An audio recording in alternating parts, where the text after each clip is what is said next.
ചെമ്പടമേളം വലന്തല പിടിക്കുന്ന വിധം.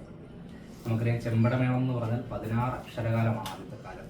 അപ്പോൾ അതെങ്ങനെയാണ് വലന്തല പിടിക്കുന്നതെന്ന് നമുക്ക് നോക്കാം. വലന്തലയ്ക്ക് 2 ശബ്ദങ്ങളാണുള്ളത്. 2 ശബ്ദങ്ങൾ. ഒന്ന് ധി എന്ന ശബ്ദം, അത് അടഞ്ഞ ശബ്ദം എന്ന് പറയും. ധേം എന്ന ശബ്ദം തുറന്ന ശബ്ദം എന്ന് പറയും. അപ്പോൾ ഈ 2 ശബ്ദങ്ങളാണ് വലന്തലയ്ക്കുള്ളത്. ഒന്ന് ധി എന്നത് അടച്ചു കൂട്ടുന്നു, ധേ എന്നത് തുറന്നു കൂട്ടുന്നു. അപ്പോൾ അത് എങ്ങനെ 16 അക്ഷരത്തിൽ എങ്ങനെ വലന്തല പിടിക്കും നമുക്ക് 2 ഘട്ടങ്ങളായിട്ട് നോക്കാം. അപ്പോൾ ആദ്യമായിട്ട് അതിന്റെ വലന്തല എങ്ങനെയാണെന്ന് നമുക്ക് നോക്കാം.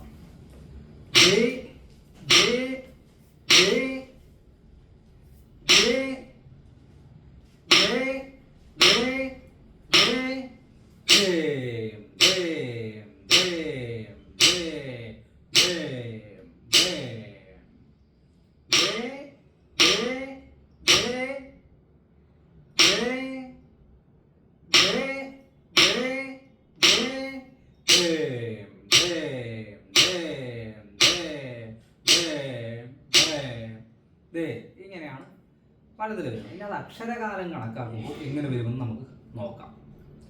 1 2 3 4 5 6 7 8 9 10 11 12 13 14 15 16. ഒന്നുകൂടി 1 2 3 4 5 6 7